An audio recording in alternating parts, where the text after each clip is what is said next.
Nietzsche and the Will to Power. Metaphysics is considered one of the main branches of philosophy and deals with questions concerning the nature of reality. Philosophers have been interested in this field for thousands of years, and countless metaphysical systems have been put forth since the time of the ancient Greeks. However, over the past several centuries, one metaphysical system has attained a position of dominance, especially within the domain of science, that being the doctrine of materialism. A central tenet of materialism, as the name implies, is that reality is ultimately material, or in other words, the universe is composed entirely of matter, and it is the interaction of basic material units which accounts for all phenomena, be it consciousness, the birth of stars, or the emergence of life. For the materialist, these basic units of matter are devoid of life, a view which for many may seem quite reasonable and even commonsensical, but it is also a view which leads to a seemingly unsolvable problem. That being, if the basic units of the universe are devoid of life and experience, then how do these units come together to produce living organisms who are able to experience the world around them? To put it simply, how does life emerge from various combinations of dead, or in other words, inanimate, material elements? The inability of scientific materialism to offer a plausible answer to this question has led some to question the presuppositions of materialism. As we will see in this lecture, Friedrich Nietzsche was one thinker who challenged the doctrine of materialism, and we will examine his views on materialism, as well as discussing the views of another famous challenger of the materialist doctrine, the great 20th century mathematician and philosopher Alfred North Whitehead. The first philosophers of Western civilization, the pre-Socratics, who lived in the 6th and 5th centuries BC, did not have trouble accounting for the emergence of life in the universe. In fact, to them, the question never arose at all. The pre-Socratics of ancient Greece thought the universe was composed of a substance which was alive, divine, and endowed with intelligence. There was no question as to how life arose in the universe, for the very fabric of reality to the pre-Socratics was alive itself. However, the last of the pre-Socratics, Democritus, strayed from this vision of the universe, and proposed that the universe consists solely of atoms and void. Atoms are not imbued with life and spontaneity, but instead are inanimate particles that float in the infinite void. Such a doctrine, called atomism, saw its influence wax and wane over the centuries. But nearly 2,000 years after the death of Democritus, atomism saw a major revival in the 17th century among thinkers of the scientific revolution such as Galileo Galilei, Pierre Gassendi, and Isaac Newton. The influence of atomism can be seen in the development of classical or Newtonian physics, the rise of modern atomic theory, and more generally, in the central role the atom has played as the basic element of nature for the doctrine of scientific materialism. Undeniably, some fascinating and profound scientific theories have been put forth within the paradigm of materialism, but as the years passed it became more and more obvious that such a doctrine did not seem capable of accounting for one of the most remarkable things in the universe, that being life.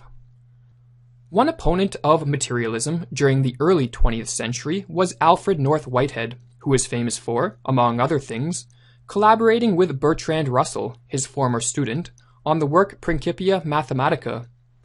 Whitehead thought the acceptance of the 17th century scientific cosmology at face value, that being materialism, hampered the development of a metaphysical system that could adequately account for the existence of life.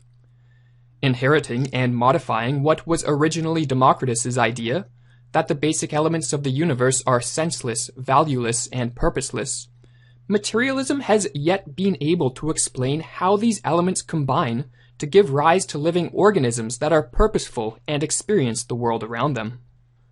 Whitehead thought scientific materialism, in positing the basic elements of the universe to be senseless, valueless, and purposeless material entities, had fallen victim to what he called the fallacy of misplaced concreteness. He defined such a fallacy as the error of mistaking the abstract for the concrete, which can alternately be stated as the erroneous assumption that one's abstract concepts describe reality as it actually exists.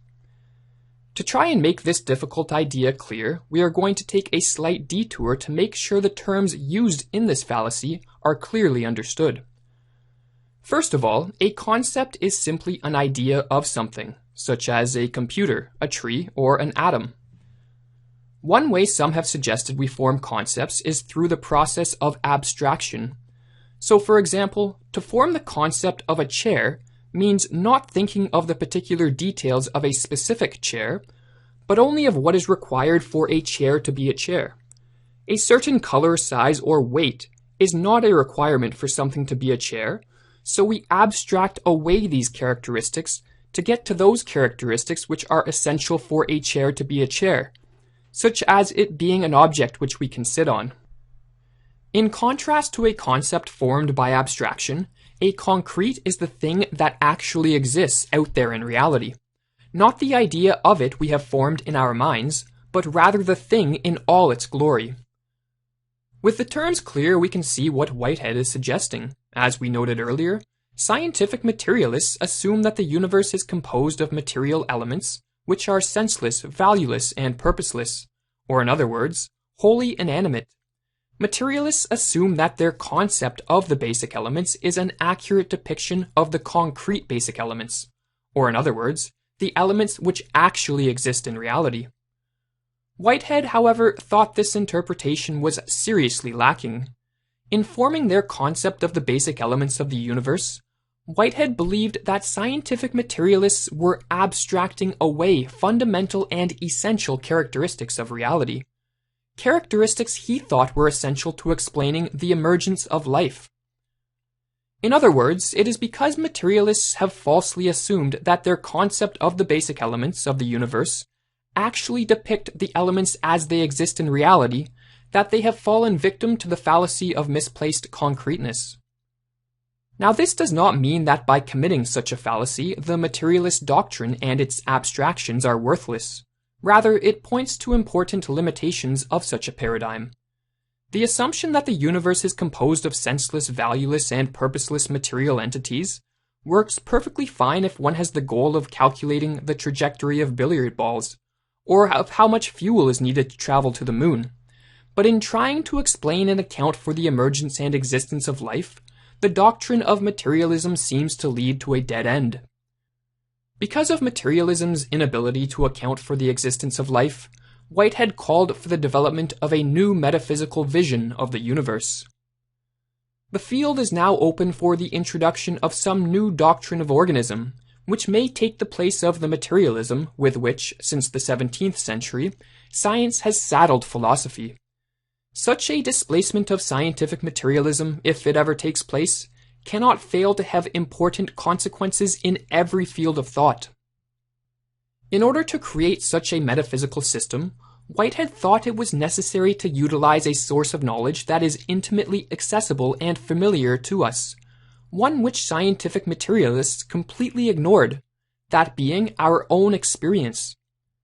Nietzsche, who died approximately 25 years before Whitehead's call for the development of a new metaphysical system, in fact developed an alternative, that being his doctrine of the will to power.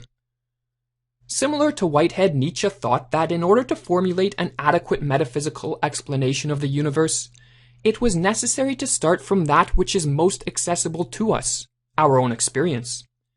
It was in fact by turning his gaze inwards and analyzing his own experience that Nietzsche came to conceive the world as will to power.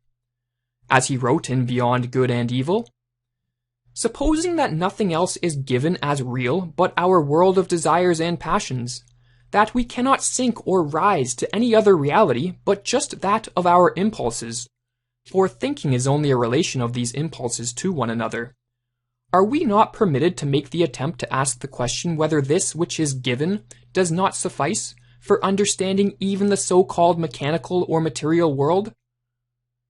Nietzsche wanted to understand the ultimate constitution of reality by analyzing his own impulses, desires, and passions, as he believed that we could learn something about reality by looking into and analyzing ourselves. Whitehead too advocated a similar method. He claimed that We seem to be ourselves elements of this world in the same sense as are other things that we perceive. Since we are elements in the universe which share the same essence as the things we perceive, we can learn something about these things by looking into and analyzing ourselves. In utilizing their bold and somewhat similar methods, Nietzsche and Whitehead came to the idea that the basic elements of the universe have a primitive form of experience, a view which in philosophy is now termed panexperientialism. It is important not to interpret this idea as saying that the elements have consciousness, or even that they perceive the world around them. Rather, such a view merely postulates that they have an experiential aspect, or what Nietzsche called a primitive and rudimentary inner will. The victorious concept force, he said, referring to the materialist view of the universe, still needs to be completed. An inner will must be ascribed to it, which I designate will to power, i.e., as an insatiable desire to manifest power. Nietzsche thus put forth an alternative view of nature which, unlike materialism, did not create a seemingly unbridgeable void between the living and non-living.